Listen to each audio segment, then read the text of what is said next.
My dear students, welcome to specific education. स्वागत है आप सभी का इंडिया डिजिटल ऑनलाइन एजुकेशन में। आज हमारा दूसरी क्लास है standard 8 chapter 2 polynomials. First class में हमने डिस्कस किया था कुछ बेसिक कॉन्सेप्ट्स के बारे में, जिसमें कुछ इंपॉर्टेंट पॉइंट्स को जाने थे, जैसे expressions, constant, variables, coefficient, operator, जो कि इस चैप्टर को स्टार्ट करने से पहले जानना ज़रूरी है। तो आज की क्लास स्टार्ट करते हैं और समझते हैं सबसे पहला ही पॉइंट, टर्म क्या होता है। जैसे कि मैंने यहाँ पे एक एग्जांपल लिया है 3x² + 2x - 1। तो आप सबसे पहले ये समझो कि टर्म को हम कैसे सेपरेट करेंगे, या टर्म को किसी भी एक्सप्रेशन में कैसे डिफाइन करके बता सकते हैं कि इस एक्सप्रेशन में कितने टर्म हैं और टर्म होते क्या हैं। तो किसी भी एक्सप्रेशन में, चाहे वो कोई वेरिएबल्स हो, चाहे वो कोई कांस्टेंट टर्म हो, या वो दोनों का प्रोडक्ट हो, वो सारे टर्म होते हैं। क्लियर? तो आप देख सकते हो यहाँ पे 3x², ये कंप्लीट क्या है, एक वेरिएबल्स है, इसलिए ये एक टर्म है। 2x, ये भी एक वेरिएबल है, ये भी एक टर्म है। एंड 1, ये एक कांस्टेंट है या एक नंबर है, इसीलिए ये भी एक टर्म है। तो यानी हम टर्म को तीन तरीके से डिफाइन कर सकते हैं और उसको अलग कर सकते हैं। यानी किसी भी एक्सप्रेशन में अगर हमें कोई वेरिएबल्स दिखा, या कोई भी कांस्टेंट टर्म दिखा, या कोई भी प्रोडक्ट दिखा दोनों का, वेरिएबल्स और कांस्टेंट का, तो वो एक टर्म होगा। जैसे मैं लिखता हूँ 4x², तो आप यहाँ पे देख सकते हो 4x² में 4 क्या है, तो 4 एक कांस्टेंट है, या नंबर भी बोल सकते हो आप। एंड यहाँ पे x² क्या है, ये एक वेरिएबल है। तो यहाँ पे देखो इस दोनों का प्रोडक्ट है 4x², इसीलिए 4x² एक क्या है, टर्म है। राइट? यहाँ पे आप डिफाइन कर इसलिए हो कि ये क्या है, ये भी एक टर्म है, क्योंकि यहाँ पे ये एक नंबर है। राइट? दोनों का प्रोडक्ट हो तो वो भी एक टर्म होगा, दोनों का प्रोडक्ट हो वो भी एक टर्म होगा। एंड अगर सिंगल वेरिएबल हो तो वो भी एक टर्म होगा, और सिंगल नंबर या कांस्टेंट हो तो वो भी एक टर्म होगा। तो इन सारी पॉइंट्स को देखकर आप किसी भी एक्सप्रेशन में टर्म को अलग कर सकते हो, कंसीडर कर सकते हो। जैसे कि मैंने लिखा 9x/3 - 2। तो मैं अगर आपसे यहाँ पे पूछूं कि बताओ यहाँ पे कितने टर्म हैं, तो आप जानते हो कि हम टर्म को तीन तरीके से सेपरेट कर लेते हैं। या तो वो प्रोडक्ट हो किसका, तो दोनों का, या नहीं तो वो सिंगल वेरिएबल हो या सिंगल कांस्टेंट हो। राइट? तो यहाँ पे आप देख सकते हो जो ये 9/3 है, ये क्या है, एक वेरिएबल है, एंड 9/3 एक कांस्टेंट है, एंड x वेरिएबल है। तो यहाँ पे इस दोनों का प्रोडक्ट है। राइट? तो ये एक टर्म है। अब यहाँ पे आप ऐसा मत थिंक कर लेना, जो 9x/3 में 9x जो वेरिएबल है उसको 3 नंबर से डिवाइड किया जा रहा है, तो फिर ये कैसे हो सकता है। क्लियर? अभी मैं एक पॉइंट बताता हूँ जिससे ये क्लियर हो जाएगा। बट यहाँ पे देख रहे हो आपके ये क्या है, एक कांस्टेंट टर्म है, तो इसीलिए ये भी एक टर्म होगा। राइट? देखो, कोई भी जो टर्म होता है वो किसी भी एक्सप्रेशन में ओनली टू थिंग्स से आप उसको क्या कर सकते हो, सेपरेट कर सकते हो, आइदर प्लस और माइनस।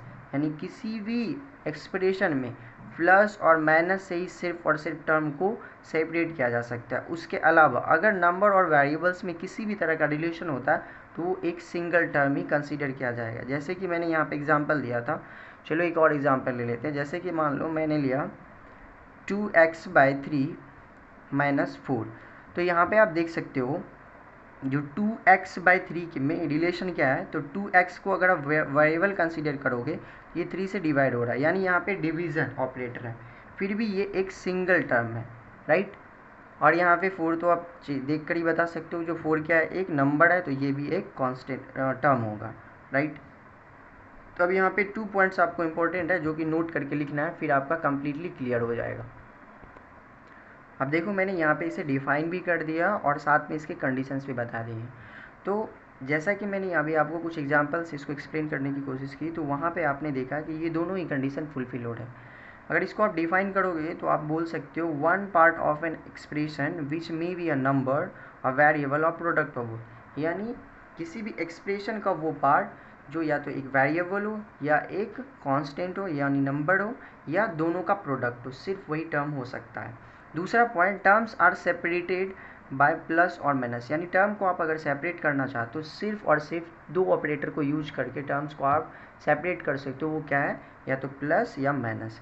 राइट? कोई भी एग्जाम्पल अगर आप लेते हो तो उस एग्जाम्पल में ऑलवेज आपको यही चीज़ देखना होगा कि टर्म की दो कंडीशन फुलफिल हो रहे हैं या नहीं हो रहे। जैसे कि मैं यहाँ पे एक और एग्जाम्पल ले रहा हूँ। जैसे मान लो मैंने ले लिया 6x³ minus 3x/2 plus 4x minus 3। तो अब यहाँ पे देखो आप, अगर मैं इसमें टर्म को सेपरेट करूँ तो टर्म क्या हो सकता है, टर्म या तो एक नंबर हो सकता है या एक वेरिएबल्स हो सकते हैं या टर्म दोनों का प्रोडक्ट हो सकता है, राइट। टर्म को सेपरेट हम सिर्फ और सिर्फ प्लस और माइनस ऑपरेटर से कर सकते हैं। उसके अलावा अगर यहाँ पे कोई भी ऑपरेटर है तो वो एक सेपरेटर नहीं होगा, यानी उससे हम सेपरेट नहीं करेंगे, वो एक सिंगल टर्म कंसीडर किया जाएगा। तो यहाँ पे आप देखो 6x³, तो 6x³ क्या है, एक वेरिएबल है। क्यों है, क्योंकि यहाँ पे एक वेरिएबल और एक नंबर दोनों का प्रोडक्ट है, तो ये क्या हो गया, एक टर्म हो गया। उसी तरीके से यहाँ पे देखो आप 3/2 एक कांस्टेंट है, यानी नंबर है, और x एक वेरिएबल है, तो ये भी एक टर्म हो गया। 4 यहाँ पे एक कांस्टेंट है और x एक वेरिएबल, तो ये भी एक टर्म हो गया। और 3 एक सिंगल नंबर है, तो ये भी एक टर्म हो गया। आई होप अब क्लियर हो गया होगा कि टर्म क्या होता है और टर्म की क्या क्या कंडीशन है और उसको कैसे सेपरेट किया जा सकते हैं। अब नेक्स्ट टॉपिक हेडिंग डालोगे अलजेब्रिक एक्सप्रेशन। तो अलजेब्रिक एक्सप्रेशन क्या होते हैं, इसको एक एग्जांपल से समझते हैं। देखो कोई भी एक्सप्रेशन, आप एक्सप्रेशन क्या होता है तो आप जानते हो, expression just combination of numbers and variables with some operator, यानी नंबर्स और वेरिएबल्स में हम जो एक कॉम्बिनेशन यानी एक रिलेशन क्रिएट करते हैं ऑपरेटर को यूज करके, उसी को एक्सप्रेशन कहते हैं। अलजेब्रिक एक्सप्रेशन क्या होता है, तो अलजेब्रिक एक्सप्रेशन होता है जब हम एक कॉम्बिनेशन और रिलेशन बनाते हैं वेरिएबल्स और नंबर्स में एटलीस्ट वन अर्थमेटिक ऑपरेशन को यूज करके, राइट। जैसे कि मैंने यहाँ पे लिखा एग्जाम्पल के तौर पे 2x प्लस 4y माइनस 9। तो अब यहाँ पे देखो आप 2 और x दोनों में क्या ऑपरेटर है, मल्टीप्लिकेशन का। 4 और y यहाँ पे क्या है, मल्टीप्लिकेशन का, और ये एक नंबर है। तो अब यहाँ पे देखो ये एक टर्म हो गया, ये भी एक टर्म हुआ, ये भी एक टर्म हुआ। अब यहाँ पे मैंने इस तीनों टर्म में एक रिलेशन क्रिएट किया अर्थमेटिक ऑपरेशन को यूज़ करके। तो मैथमेटिकल ऑपरेशन मैंने प्लस यूज़ किया, माइनस यूज़ किया और मल्टीप्लिकेशन यूज़ किया, तो इसीलिए ये क्या है, तो ये एक अलजेब्रिक एक्सप्रेशन है, राइट। अलजेब्रिक एक्सप्रेशन सिंगल भी हो सकता है, जैसे मैंने लिखा 4x, तो ये भी एक अलजेब्रिक एक्सप्रेशन है। क्यों, क्योंकि यहाँ पे जो 4 है ये एक नंबर है यानी कांस्टेंट है, एंड x यहाँ पे एक वेरिएबल है। और आप देख सकते हो यहाँ पे जो इस कांस्टेंट और वेरिएबल में एक ऑपरेटर यूज हुआ है, और वो ऑपरेटर क्या है, वो ऑपरेटर है मल्टीप्लिकेशन, राइट। ऑपरेटर क्या है, मल्टीप्लिकेशन। तो यहाँ पे इस कांस्टेंट और वेरिएबल में ऑपरेटर यूज करके मैंने एक रिलेशन क्रिएट कर दिया, एक कॉम्बिनेशन बना दिया, इसीलिए ये भी एक अलजेब्रिक एक्सप्रेशन है। इसको डिफाइन कैसे करोगे तो आप नोट कर लोगे, इस तरह से आप अलजेब्रिक एक्सप्रेशन को डिफाइन कर सकते हो। अलजेब्रिक एक्सप्रेशन आर कॉम्बिनेशन और relation of variables, numbers and at least one arithmetic operation. यानी अलजेब्रिक एक्सप्रेशन क्या होता है, तो ये कॉम्बिनेशन या रिलेशन होता है किस चीज़ का, वेरिएबल्स और नंबर्स का, जिसमें कि एटलीस्ट वन अर्थमेटिक ऑपरेशन होनी चाहिए। तो इस तरह से आप अलजेब्रिक एक्सप्रेशन को डिफाइन कर सकते हो। इसके अलावा अलजेब्रिक एक्सप्रेशन के कुछ इंपॉर्टेंट पॉइंट्स हैं जिसको आपको जानना जरूरी है। तो पहला इंपॉर्टेंट पॉइंट क्या है वो आप नोट करोगे, N algebraic expression can have any number of terms। जो अलजेब्रिक एक्सप्रेशन होते हैं इसमें नंबर ऑफ टर्म फिक्स नहीं होते हैं। एक अलजेब्रिक एक्सप्रेशन में एनी नंबर ऑफ टर्म्स हो सकते हैं। जैसे एज फॉर एग्जांपल आप देखो यहाँ पे, से अगर मैं लिखूँ 2x² plus 3x² plus 4x² plus 5x² plus 6x² and till infinite, यानी इसकी कोई लिमिट नहीं है कि यहीं तक होते हैं, यानी आप इसे इन्फानाइट तक जितना टर्म चाहो ऐड कर सकते हो। आप जितना बड़ा से बड़ा टर्म ऐड करते करते बड़ा से बड़ा एक्सप्रेशन बनाओगे, वो भी एक अलजेब्रिक एक्सप्रेशन होगा। यानी अलजेब्रिक एक्सप्रेशन की ये एक इम्पोर्टेंस है कि N algebraic expression can have any number of terms, यानी एक अलजेब्रिक एक्सप्रेशन में टर्म्स की कोई लिमिट नहीं होती, या इनफानाइट नंबर्स हो सकते हैं, राइट। इसके अलावा नेक्स्ट इंपॉर्टेंट पॉइंट है the coefficient in each term can be any real number, यानी जो किसी भी एक्सप्रेशन में जो कॉफिशिएंट होगा किसी भी वेरिएबल का वो कोई भी रियल नंबर हो सकता है। जैसे कि एग्जांपल में मैंने अगर लिखा 4x², तो यहाँ पे देखो इस x² वेरिएबल का कॉफिशिएंट क्या है 4। अब कॉफिशिएंट क्या होता है तो इसके लिए आपको पिछले क्लास को देखना पड़ेगा, राइट। अगर मैंने लिखा 2.3x³ + 3x, तो यहाँ पे देखो इस वेरिएबल्स के साथ जो ये नंबर है ये क्या है, इसका कॉफिशिएंट है। 2.3 भी एक कॉफिशिएंट है, यानी जो कुछ किसी भी एक्सप्रेशन में किसी भी वेरिएबल्स का जो कॉफिशिएंट होगा वो कोई भी रियल नंबर हो सकता है। और आप जानते हो रियल नंबर क्या होता है, all numbers that can be represent on real line. सारे नंबर्स जिसको आप रियल नंबर पे रिप्रेजेंट कर सकते हो वो सारे क्या होते हैं, रियल नंबर होते हैं, राइट।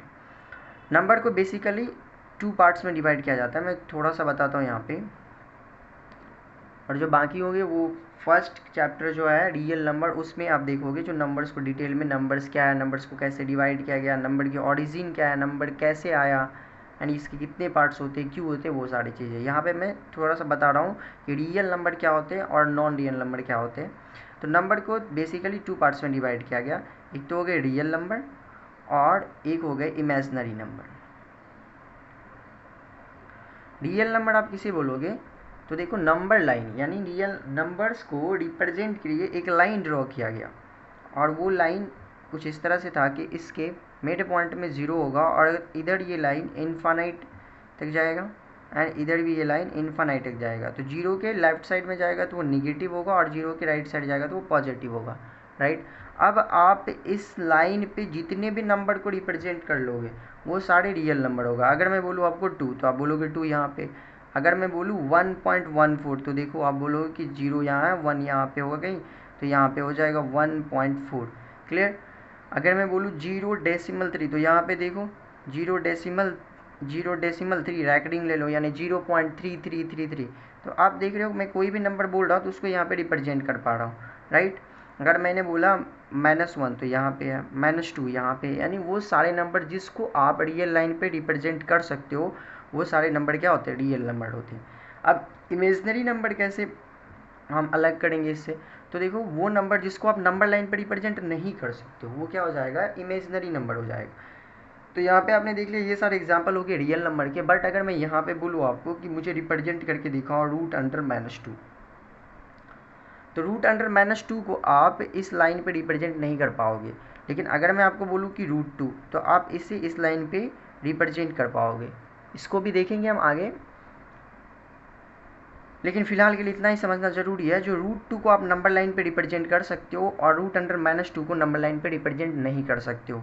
ये भी आप जो आपका फर्स्ट चैप्टर है उसी में देखोगे कि ये कैसे रिप्रेजेंट हो सकता है और ये क्यों नहीं हो सकता है। फिलहाल के लिए आप बस इतना ध्यान रखो, जो √2 जो है इसको नंबर लाइन पे रिप्रेजेंट कर सकते हो बट √2 को आप नहीं कर सकते हो। यानी √2 क्या हो गया, ये एक इमेजनरी नंबर हुआ। तो इसीलिए यहाँ पे कंडीशन का मतलब ये है कि अगर मैं कोई भी एग्जांपल लेता हूँ, जैसे कि मान लो मैंने एक एग्जांपल लिया √-3x³ + 4x, तो अगर मैं आपसे पूछूं कि बताओ ये एक अलजेब्रिक एक्सप्रेशन है, नो, ये एक अलजेब्रिक एक्सप्रेशन नहीं है। क्यों नहीं है, क्योंकि इस अलजेब्रिक एक्सप्रेशन में एक जो टर्म है उस टर्म में वेरिएबल्स का कॉफिशिएंट क्या है, तो एक इमेजनरी नंबर है और ये कभी पॉसिबल नहीं है। अगर ऐसा होता है तो फिर ये एक अलजेब्रिक एक्सप्रेशन नहीं है। आई होप क्लियर हो गया होगा। तो चलिए आगे बढ़ते हैं।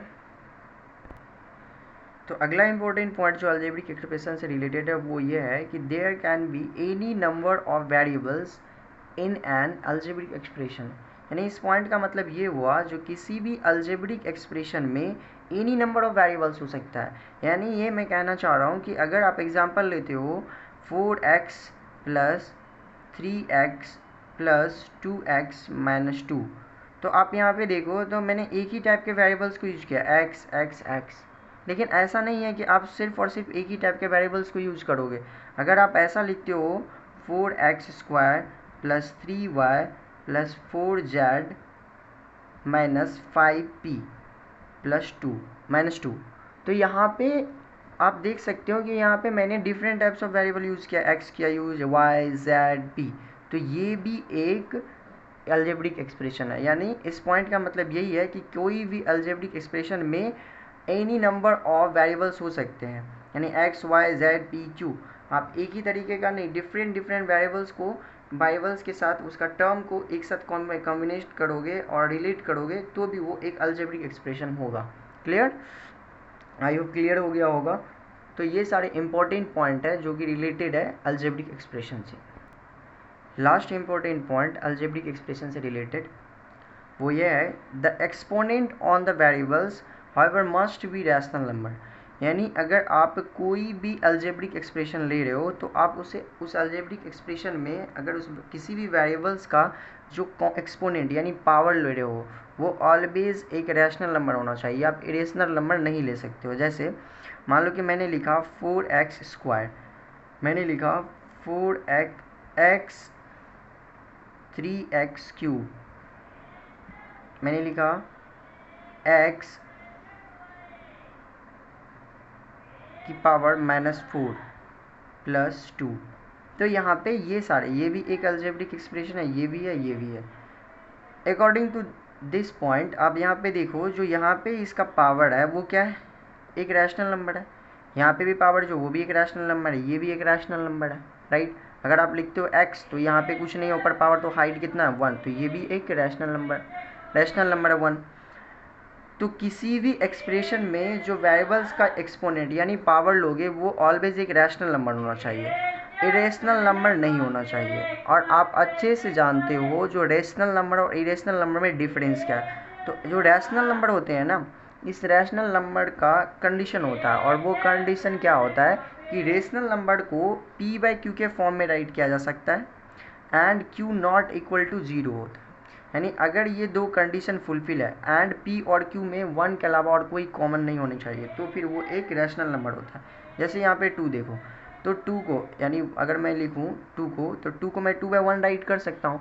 तो देखो ये जो 2/1 है ये दोनों कंडीशन फुलफिल कर रहे हैं, p/q के फॉर्म में है and q not equal to 0 है, तो ये एक रैशनल नंबर है, राइट।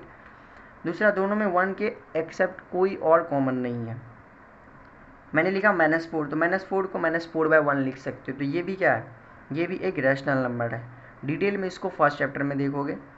एंड अगर मैं बात करता हूँ इरेशनल नंबर, तो देखो इरेशनल नंबर क्या होते हैं। मैंने लिखा 0.01 001 0001, तो ये एक इरेशनल नंबर है, ये रैशनल नंबर है, ये एक इरेशनल नंबर है। और अगर मैं लिखता हूँ 0.3 रैकडी, यानी इसका मतलब हुआ 0.33333 मैनी टाइम्स रिपीट हो रहा है, ये भी आप फर्स्ट चैप्टर में देखोगे। तो यहाँ पे आप देख सकते हो कि ये जो नंबर है 0.3333 यानी 0.3 रैकडी, इसे भी आप p/q के फॉर्म में राइट कर सकते हो। यानी इसका p/q फॉर्म क्या होता है, तो इसका p/q फॉर्म होता है 1/3। तो अब देखो जो इस डेसिमल वाले टर्म को आपने 1/3 के फॉर्म में लिखा, और ये 1/3 रैशनल नंबर के कंडीशंस को फुलफिल कर रहा है नहीं कर रहा है, तो कर रहा है, दैट मीन्स ये भी एक रैशनल नंबर है। यानी अगर आप ऐसा लेते हो x की पावर 0.3 + 4x, तो ये भी एक अलजेब्रिक एक्सप्रेशन होगा। लेकिन अगर आप ऐसा लेते हो x की पावर 0.01001 एंड इन्फिनाइट, इसे लाइक दिस, तो आप इस नंबर को p/q के फॉर्म में नहीं कन्वर्ट कर सकते हो। क्यों नहीं कर सकते हो? क्योंकि ना तो ये डेसिमल के बाद टर्मिनेट हो रहा है, कहीं पे स्टॉप हो रहा है, और ना ही ये रिपीट हो रहा है। तो जो नंबर ना टर्मिनेटेड होता है और ना रिपीट होता है, non terminating non repeating number जो होता है वो इरेशनल नंबर होता है। तो ये चीज़ आप ध्यान रखोगे। जो अलजेब्रिक एक्सप्रेशन में जब भी हम वेरिएबल्स का पावर यूज़ करेंगे, एक्सपोनेंट यूज़ करेंगे, तो वो एक रैशनल नंबर होना चाहिए। तो ये सारे वो इंपॉर्टेंट पॉइंट्स थे जो कि हमें अलजेब्रिक एक्सप्रेशन में जानना ज़रूरी था। अलजेब्रिक एक्सप्रेशन में अगर आप इस सारे पॉइंट्स को माइंड में रखते हो तो आप कहीं पे भी आपको प्रॉब्लम नहीं होगी। आप कहीं भी किसी भी एक्सप्रेशन को देखकर बता सकते हो कि वो एक अलजेब्रिक एक्सप्रेशन है या नहीं है। तो हमारा सारा जो इम्पोर्टेंट और बेसिक कॉन्सेप्ट थे वो कंप्लीट हो चुके हैं। अब यहाँ से फाइनली हम चैप्टर का टॉपिक स्टार्ट करेंगे, पॉलिनोमियल। तो सबसे पहले ही हम समझेंगे पॉलिनोमियल क्या होता है, राइट। देखो मैंने एक एग्जांपल लिया है 5x³ + 3x + 1।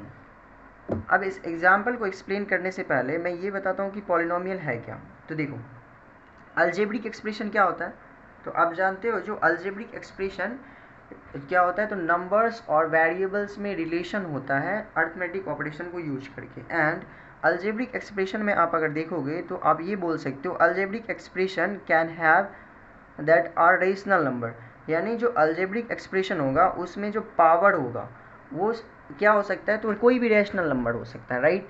बट अगर आप पॉलिनोमियल की बात करोगे तो अलजेब्रिक एक्सप्रेशन को आप पॉलिनोमियल बोलोगे, यानी एक अलजेब्रिक एक्सप्रेशन ही पॉलिनोमियल होता है। बट कंडीशन अप्लाई, क्या कंडीशन अप्लाई है कि जो अलजेब्रिक एक्सप्रेशन है उसमें पावर क्या होना चाहिए, कोई भी रेशनल नंबर होना चाहिए, और कोई भी रेशनल नंबर हो सकता है। बट अगर आप उस अलजेब्रिक एक्सप्रेशन को पॉलिनोमियल बोलोगे तो उस अलजेब्रिक एक्सप्रेशन का जो एक्सपोनेंट यानी किसी भी वेरिएबल पे जो पावर होगी वो ऑलवेज एक होल नंबर होनी चाहिए।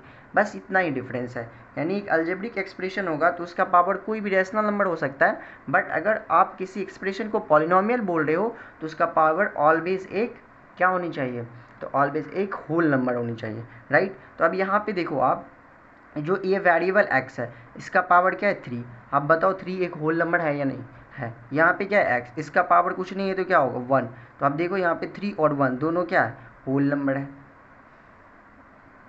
तो इसीलिए ये एक्सप्रेशन क्या है, एक पॉलिनोमियल है। क्लियर, तो ये चीज़ आप ध्यान रखोगे।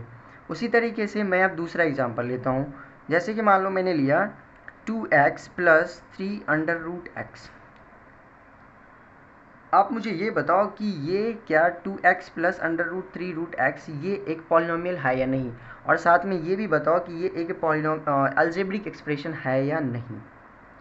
तो आप यहाँ पे कंडीशन देखो, मैंने क्या कहा, जो अलजेब्रिक एक्सप्रेशन पॉलिनोमियल होगा, बट कंडीशन ये देखना होगा कि अलजेब्रिक एक्सप्रेशन के जो पावर और एक्सपोनेंट होते हैं वो कोई भी रैशनल नंबर हो सकता है। बट पॉलिनोमियल उसी अलजेब्रिक एक्सप्रेशन को आप बोलोगे जिसका पावर, जिसमें वेरिएबल का पावर ऑलवेज होल नंबर होगा। तो देखो यहाँ पे पावर चेक करो, देखो x की पावर क्या है 1, तो यहाँ पे तो होल नंबर आ गया। लेकिन रूट x, तो रूट x क्या है, तो आप जानते हो रूट का मतलब होता है हाफ, यानी किसी भी चीज़ पे जो पावर हाफ होती है वही रूट होती है। तो यहाँ पे रूट x का मतलब क्या होगी, x की पावर हाफ। तो अब यहाँ पे आप बताओ मुझे, क्या हाफ एक होल नंबर है, तो नहीं, हाफ एक होल नंबर, 1/2 एक होल नंबर नहीं है। तो इसीलिए ये क्या है, तो ये एक पॉलिनोमियल नहीं है, यानी आप बोल सकते हो this is not a polynomial. ये क्या है, ये एक अलजेब्रिक एक्सप्रेशन है, algebraic expression, but not a polynomial. I hope clear हो गया होगा कि ये एक अलजेब्रिक एक्सप्रेशन है बट ये एक पॉलिनोमियल नहीं है। क्यों नहीं है, क्योंकि इस एक्सप्रेशन में जो वेरिएबल्स का पावर यानी एक्सपोनेंट है वो एक होल नंबर नहीं है। अब इस चीज़ को मैं डिफाइन कर देता हूँ, आप इसे नोट कर लो। तो रिटन फॉर्मेट में आप इस तरीके से पॉलिनोमियल को डिफाइन कर सकते हो। अलजेब्रिक एक्सप्रेशन और पॉलिनोमियल में कितना डिफरेंस होता है, बस आप यहाँ पे देखो। अलजेब्रिक एक्सप्रेशन का जो पावर होगा, एक्सपोनेंट होगा, वो कोई भी रैशनल नंबर हो सकता है। बट अगर आप पॉलिनोमियल की बात करोगे तो पॉलिनोमियल वही अलजेब्रिक एक्सप्रेशन होगा in which the exponent on any variables is a whole number, यानी जो पॉलिनोमियल होगा उसमें वेरिएबल्स का जो पावर होगा वो must be a whole number, वो एक होल नंबर ही होना चाहिए। आई होप क्लियर हो गया होगा। इसके अलावा आप ध्यान रखोगे जो अलजेब्रिक एक्सप्रेशन है इसका फॉर्म क्या होता है, राइट, जनरल फॉर्म। अगर मैं अलजेब्रिक एक्सप्रेशन के जनरल फॉर्म की बात करें तो आप बोल सकते हो जो इसका जनरल फॉर्म जो होता है, जनरल फॉर्म क्या होता है, किसी भी चीज़ का फॉर्मेट। जैसे कि आप क्वाड्रेटिक इक्वेशन में अगर मैं उसका फॉर्मेट पढ़ूँ तो आप बोलोगे ax² + bx + c, यानी कोई भी इक्वेशन जो क्वाड्रेटिक इक्वेशन होगा उसको आप उस फॉर्मेट में रिप्रेजेंट कर सकते हो। उसी तरीके से अलजेब्रिक पॉलिनोमियल का भी फॉर्मेट होता है, वो क्या फॉर्म होता है, तो जनरली हम पॉलिनोमियल को पॉलिनोमियल इन x, यानी अगर आप x वेरिएबल को कंसिडर कर रहे हो तो पॉलिनोमियल इन x यानी px से रिप्रेजेंट करते हैं, और इसका फॉर्मेट होता है a0 x की पावर 0 प्लस a1 x की पावर 1 प्लस a2 x की पावर 2 प्लस a3 x की पावर 3, समझ सकते हो आप, एंड प्लस सो ऑन, ऐसे करके फर्दर इंक्रीज होगा एंटिल a n x की पावर n। क्लियर, तो यहाँ पे आप इसे मॉडिफाई करोगे तो देखो x की पावर 0, एनीथिंग पावर 0 क्या होता है, वैल्यू 1 होती है। तो बेसिक पॉइंट है, आप जानते होंगे, यानी आप इस वाले टर्म को a0 भी सिंपली लिख सकते हो। क्लियर। तो इस फॉर्मेट का होता है, ये फॉर्मेट होता है किसका, पॉलिनोमियल का जनरल फॉर्मेट है, यानी कोई भी पॉलिनोमियल अगर होगा तो आप उसको इस फॉर्मेट में राइट कर सकते हो। राइट। जैसे मैंने एक एग्जांपल लिया 5 + 3x + 4x²। तो देखो आप इसको इस फॉर्मेट में ले सकते हो। तो यहाँ पे देख सकते हो आप कि अगर आप इसको इस फॉर्मेट में देखना चाहोगे तो आप देखो यहाँ पे जो ये टर्म है ये रिप्रेजेंट कर रहा है a0 को। कैसे, तो क्योंकि यहाँ पे a0 की जगह पे तो कोई वैल्यू है ना, अब मैं यहाँ पे बताने वाला हूँ। जो यहाँ पे a0 a1 a2 a3 a4 dot dot dot an तक जो है ये सारे रियल नंबर हो सकते हैं। राइट। और जो x की पावर है 1 2 3 4 5 वो नॉन निगेटिव इंटीजर्स होंगे। Right, not whole number. हाँ, होल नंबर भी बोलो आप, नॉन निगेटिव इंटीजर्स होंगे या होल नंबर होंगे। क्लियर। तो यहाँ पे देखो a0 है और x की पावर यहाँ पे लेंगे तो x की पावर 0, तो x की पावर 0 की वैल्यू 1, तो 5 × 1 5 हो गया। तो ये इस वाले फॉर्मेट में आ गया। प्लस अब यहाँ पे देखो 3x, अब यहाँ पे 3x है तो a1 के प्लेस पे क्या है 3 एंड वेरिएबल्स के प्लेस पे x की पावर 1। एंड यहाँ पे आप चेक करो जो कांस्टेंट टर्म है वो क्या है 4,